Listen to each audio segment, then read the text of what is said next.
Våren 2020 ble annerledes. 12. mars stoppet Norge opp. Jeg sto med billetter i hånda og var på vei til Bahamas. Alt var i grunnen klart. Jeg skulle fiske bonefish. Planer ble forkastet og nye ble lagt. Et nytt begrep oppstod. Sosial distanse. Lenge før det vaket i Ørretvannene var det full fart på Orremyra. Der var det ingenting som tydet på at verden holdt pusten. Tvert imot, orrhanene røk i toppene på hverandre, slik de alltid har gjort.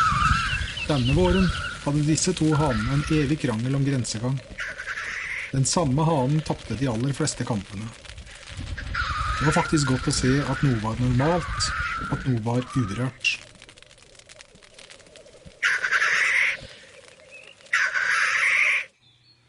At trekkfuglene inntok skogen var også normalt. Det meste var i rute slik det alltid har vært. For en tørrfluefisker er det godt å vite at døgnfluene også er i rute. Rundt 10. mai forventet jeg at myrdøgnfluene kom i gang med klekkinger. Med våren i anmarsj var det på tide å ta turen ut for å sjekke fargen på nymfene til døgnfluene. Å kunne forutse når de klekker har gitt meg flere ørreter som jeg ellers ikke ville fått. Jeg vet det er en nerdegreie, men om du ønsker å få resultater over snittet, må du faktisk ligge et hestehode foran og være forberedt. Etter hvert som klekketidspunktet nærmer seg, går nymfene fra å være lysebrune til å bli nesten sorte. Sorte nymfer betyr at døgnfluene kan klekke på neste godværsdag. Jakter du stor ørret på Sørlandet, handler mai og juni i korte trekk om tid og sted. Artsmangfoldet av vannlevende insekter er tilpasset berggrunnen. Berggrunnen på Sørlandet består stort sett av tungt nedbrytbare bergarter som avgir lite mineraler. Derfor ble Sørlandet ekstra hardt rammet av sur nedbør, og derfor er det også få, men hardføre vanninsekter som lever her. Det er nøysomme vanninsekter som har tilpasset seg dette miljøet etter siste istid. Som ellers i Norge treffer du på døgnfluer, vårfluer, libeller, mygg og så videre, men artsantallet er nok mindre og klekkeperiodene kan være mer begrenset. En døgnflue gir ingen vakfest, men når døgnfluer klekker i tusentall og en bris fører de ut fra land, ja, da plukker ørreten villig vekk nyklekkede døgnfluer som tørker vingene sine, mens de vugger av gårde som små seilbåter. Nettopp da skal du være der, og nettopp da er det gøy å være fluefisker.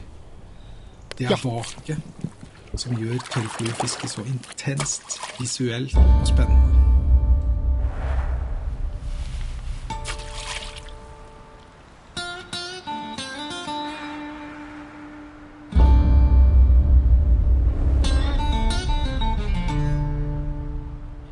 Når jeg inkluderer fjellheimen i ørretfiske, kan jeg strekke sesongen til godt ut i juli-august. Turene mine starter alltid med planlegging. Fra juni til august vil det være insekter som klekker når vær og vind tillater det. Når jeg planlegger turene mine, er vindkart blitt et veldig viktig verktøy. Det er lite produktivt å reise til steder der det blåser for mye. Men med gode utsikter til lite vind, var forventningene høye. Delvis permittert fra jobben var det bare å sette seg i bilen.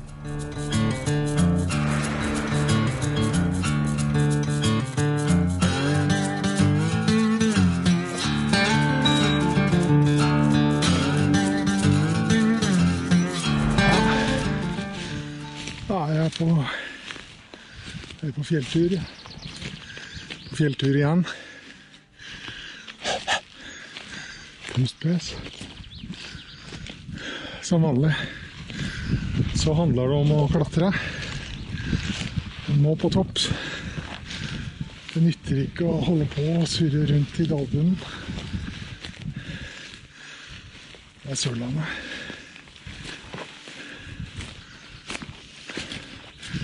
Så nå skal jeg stige ca. 200 høydemeter. Fluer og mygg. Jeg har fått tips fra noe som jeg anser som en relativt sikker kilde, om at her oppe skal det være fin fisk. Får vi se hva fin fisk er da. 1 kilo? 2 kilo? Vi får se.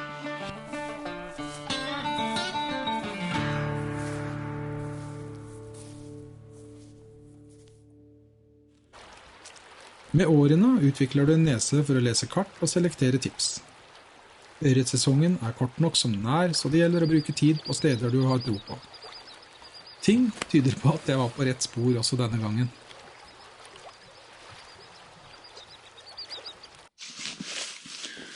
At dette her er spennende, altså.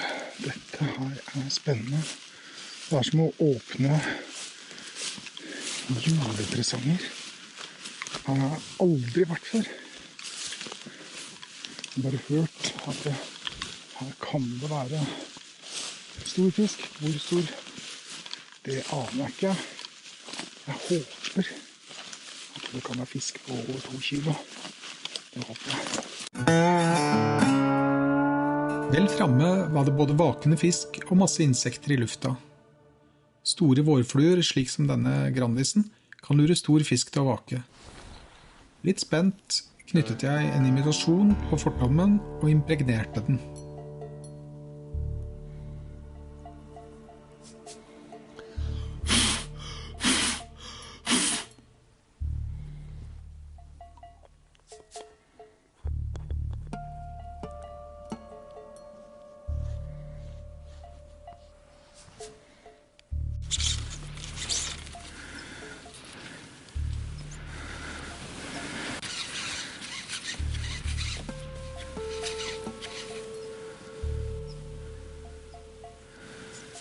The waiting game has begun. Nå kommer den, og rett under busken skal gi flua litt bevegelse. Der, ja da!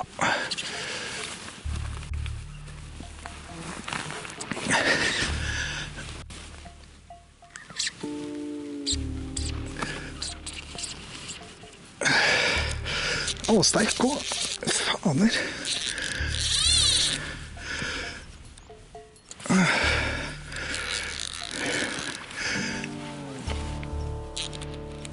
Oh. Og så inn i noen buskas av drit.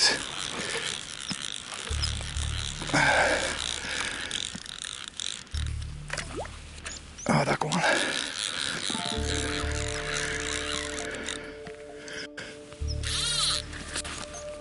Bare stramme på sporen her. Stramme bremsen. Jeg vil ikke ha deg borti de der greiene der.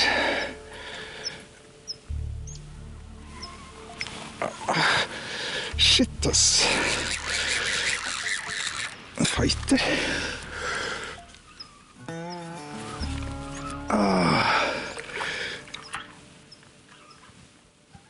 Da var det fader meg en til som var borte og kikket. Nei, fuck, ass.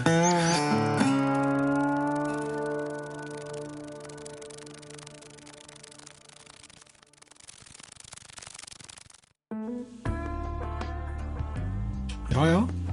Kan ikke vinne hver gang. Når det går litt på snørra sånn fiskemessig, så er det godt også å fyre opp en kaffekjel. Ta en liten pause. Men denne dagen var det mye knott. Det er fryktelig mye knott her nå. Helt. Jeg vet ikke, panna mi er helt spist opp. Det er bare svir. Oi, det var det faktisk bak. Jeg skal prøve å kaste på den. Den går inne mellom buskene her. Det er bare å få caddisen, flua, litt ut. Skal ikke langt ut her.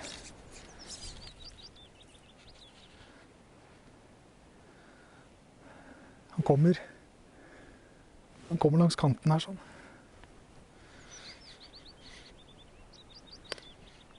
Hører han?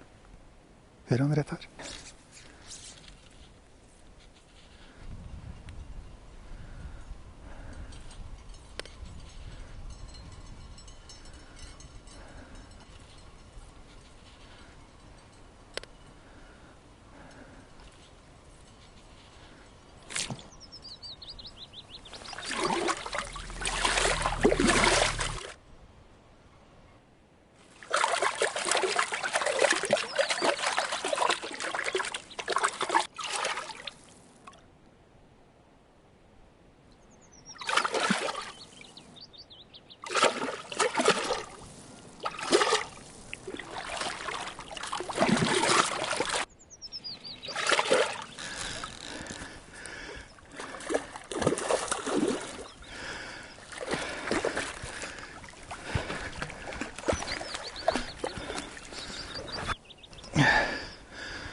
Å, fy fader, han er feit. Hæ?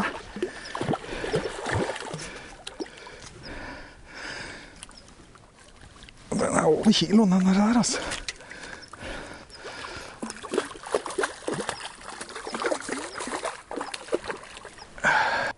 Sørlandet er, som jeg sa, kjent for småfallen ørret. Årsaken er en kombo mellom mattilgang, tilgang på gyteplasser og en overlevelsesstrategi for ørreten. Igjen kan vi skylde på mineralfattig berggrunn. Når ørreten ikke lenger kan meske seg i insekter, stopper veksten, og den blir heller kjønnsmoden. Hos en kjønnsmoden ørret vil ofte vekstkurven flate ut. Suksess i gytegrusen vil gi flere munner å mette og større konkurranse om den samme maten. Dette påvirker størrelsen på ørreten negativt. Men ørreten jeg fanget var av godkjent kaliber, noe som indikerte en sunn ørretbestand. Derfor satte jeg fisken tilbake. Til tross for mengder av knott hadde turen vært super, og jeg hadde fått en pen fisk slik jeg aller helst vil fiske, nemlig på smygfiske, eller indianerfiske, som også noen kaller det.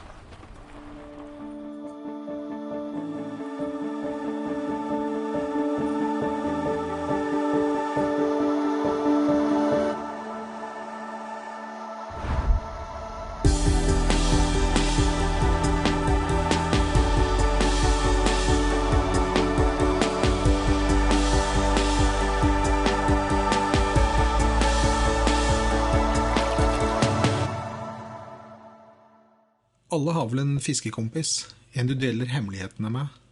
Min heter Trond Teigen, og vi ble kjent på ørretfiske i Russland i 2010, hvor jeg var gruppeleder. Etter det hadde det blitt mange turer. Trond er en irriterende god kaster og litt sta. Nei, det er dessverre bare sånn det. Sånn er det. Men nå var vi kommet dit på sommeren at vi sammen skulle ha den første virkelige høyfjellsturen. Ja, da er vi i gang med årets høyfjellstur.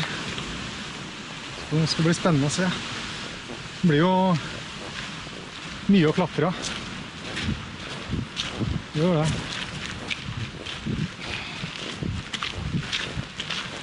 Se hvor vi ender opp. Vi går helt opp. Ja, det er noen 100 høydemeter opp. Akkurat nå så er det sånn at jeg angrer på at jeg ble med på dette her. Dette her er jævlig tungt. Jævlig tungt. Landskapet på Sørlandet er kupert. Skal du fiske, handler det stort sett aldri om å gå bortover, snarere oppover. Bonusen får være hjemturen, men der oppoverbakker sliter på lår, sliter nedoverbakker på knær. Melkesyra truer med å få deg knestående, og svetten renner. Charmen med dette heilivet er at når du endelig er kommet opp og bort fra sivilisasjonen, lever naturen etter sin egen rytme og klokke. Det er bjørnen. Det er bjørnen, ja. I fjor her så vi jo binner med 3 unger. Vi vet jo de er her, men vi snakker jo ikke om det. Ellers så ble det vel sikkert skutt. Sånn at... Bjørn? Jaha. Vi fikk vel holde øynene oppe da. Vet aldri når Teigen snakker sant eller ljuger. Vi fikk rigget teltene med myggnetting, slik at vi fikk en liten pustepause fra knotthelvete. Det er faktisk ikke noen overdrivelse. Knott er til tider et kjempeproblem. Sommeren 2020 var ikke noe unntak. Vi startet det som skulle bli en fin fiskedag med obligatorisk bålkaffe. Vi trengte rett og slett varme i kroppen etter en kjølig natt. Nå har jeg sola i ryggen her, altså. Og det er viktig å holde litt lav profil, for det så jeg ikke kaster skygge, men jeg har sett fisk her. Og de går tett på land, altså. 30 centimeter. Så det er... Oi, der.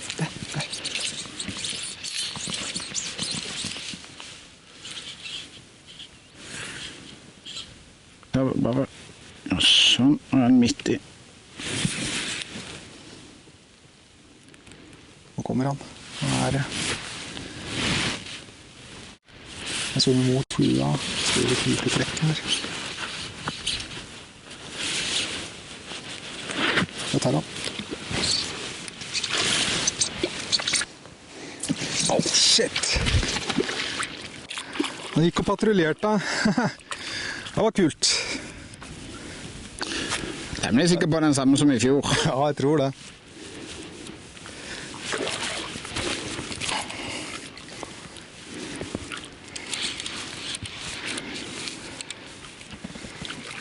Tror han veier 1,5 nå? Kan være.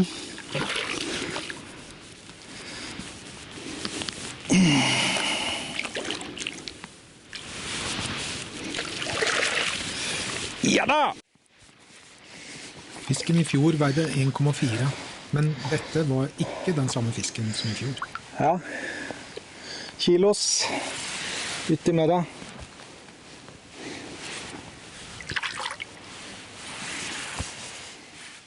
Hadde vi vært i mai, hadde nok stemningen vært helt annerledes. Det er ikke sikkert vi hadde klart å lage film da. Vi hadde nok jaget på for å få neste fisk. Men så langt i sommer hadde vi begge forsynt oss godt med kilosfisk, og da var det egentlig greit å bytte litt på rollene som fisker og kameramann. Jeg har vært oppe et par ganger her, fra steinen og så 10-15 meter hen, så nå venter jeg egentlig på at han skal være oppe igjen, sånn at jeg har gjort meg klar. Der var han oppe.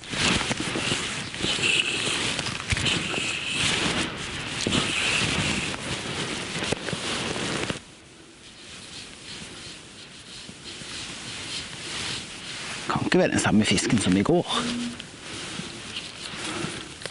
Jeg tror han.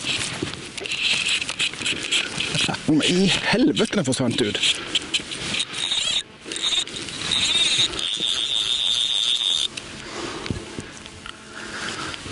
En storing? Nei, det er ikke godt å si. Men han tok i hvert fall 10 meter med i gang.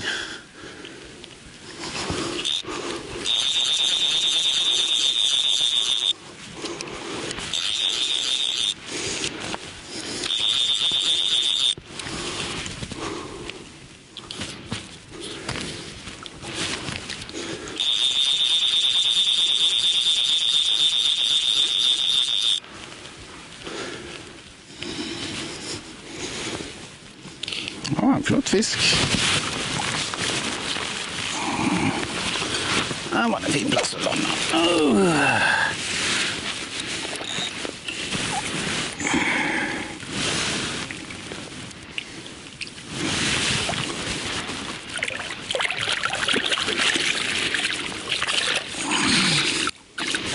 Ikke verst. Jeg tror som flua satt veldig fin på siden her. Da tar vi den først. Kakka det i huet! Nesten 1,2. Fin fisk da, gratulerer med Takk, takk. største så langt.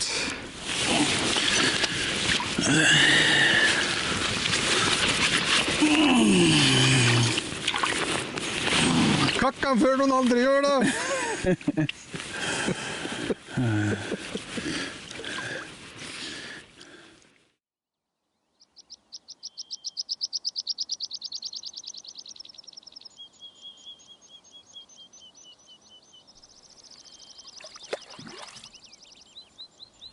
Kakke eller ikke kakke. Både Trond og jeg har fisket såpass lenge at vi er oppvokst med 200 grammere, og vet å sette pris på en kilosfisk. Kilosfisk popper ikke ut av myra. Det er årsaker til at det er kilosfisk der. Begge vet hvor sårbart det kan være dersom en tynn bestand beskattes. Vann kan fiskes tomme, eller balansen i vannet kan forrykkes.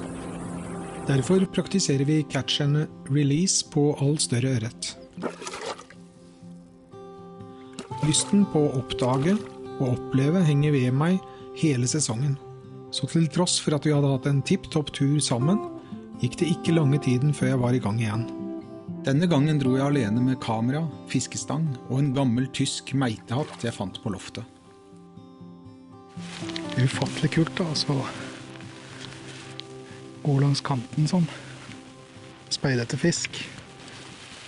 Når det klekker sånn, så går fisken helt inn til kanten her. Så det er korte kast som gjelder. Det er en fisk som vaker rett på utsiden her. Men jeg har ikke sett halefinna på den, så jeg vet ikke hvor stor den er. Så er det en borti vika der. Bare få impregnert flua en gang til.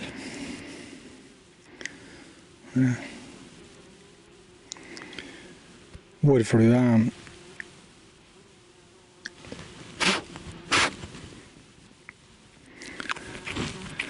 Vårflueklekkeren min. Skal prøve.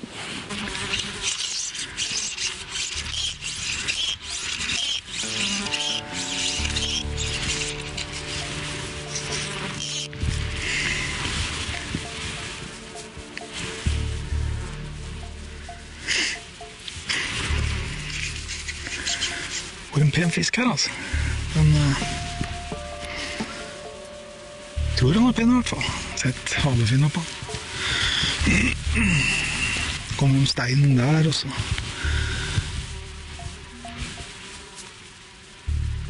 Ute der en steinen, det lille som stikker opp som skjær der.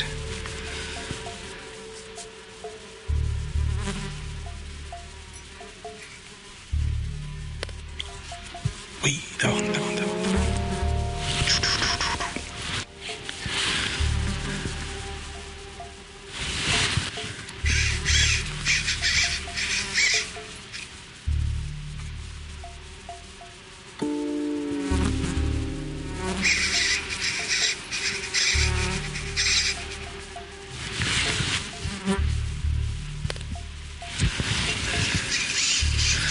Litt lenger ute. Der ute, kanskje.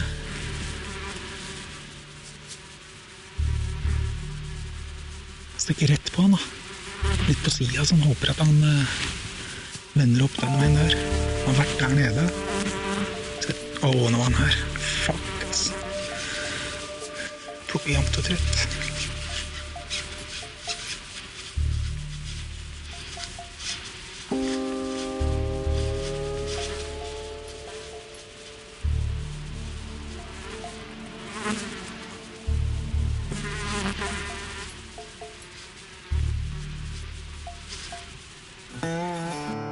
Ha på en vårflue puppe. Der tok han! Fader, ja! Wow! Av gårde i kåret.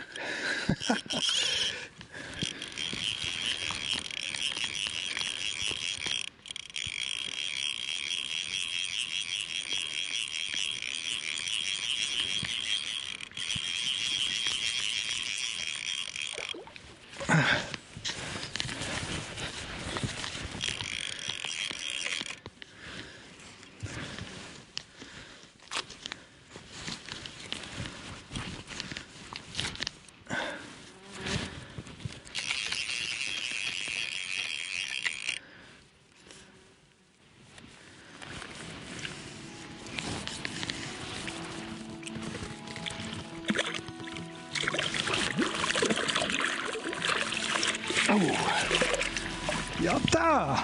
Fin fisk da. Også så feit. Når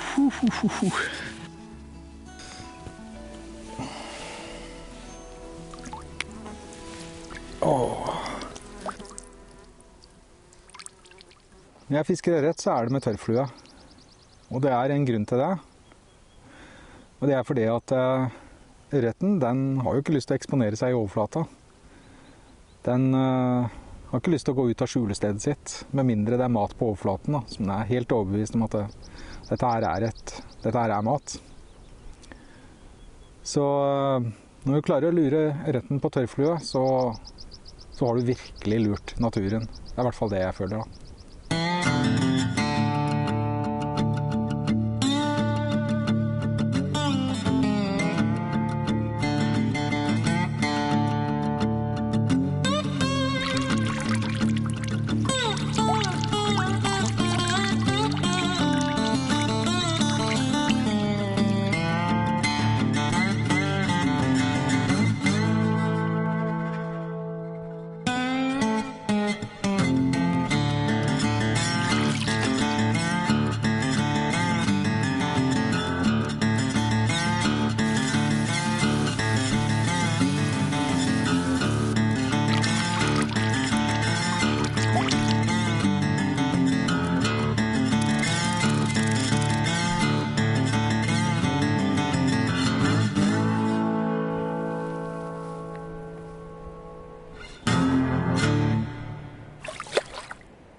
Det var klart for årets siste tur med Trond, og en av sesongens aller fineste ørreter.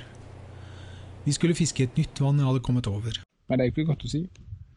Men den som venter, den får se. Ja, det kan godt hende at han patruljerer imellom her også. Det kan det. Du ser liksom ikke noe henover heller der. Men det roer seg snart ned, og da kommer det til å vise seg en del fin fisk. Det er alltid viktig å ha troa, Trond.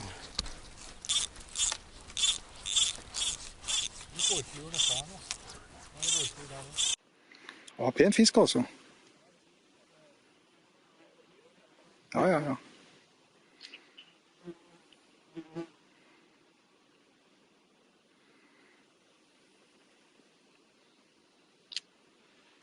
Men han har den ruta her sånn, han kommer jo tilbake igjen. Det er helt tjukt med melk der ute. Oi, han tok. Ja.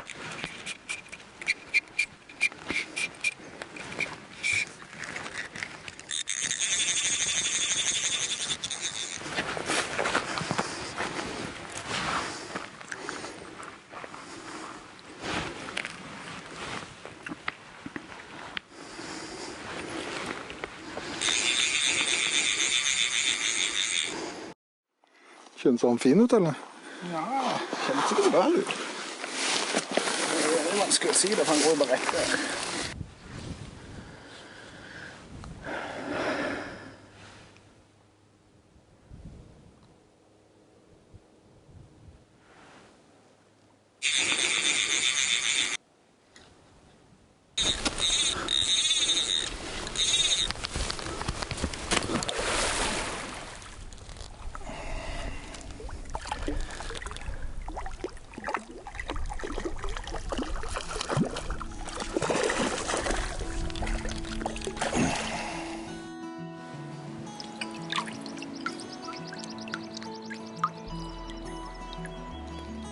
En ørret på 2 kilo er en troféfisk, uansett hvor i Norge du fisker. De siste 5 årene har vi begynt å måle sesongens suksess i antall ørreter over 2 kilo. Ørretene skal selvfølgelig fanges på tørrflue. Og som de sier, the bigger the catch, the better the release.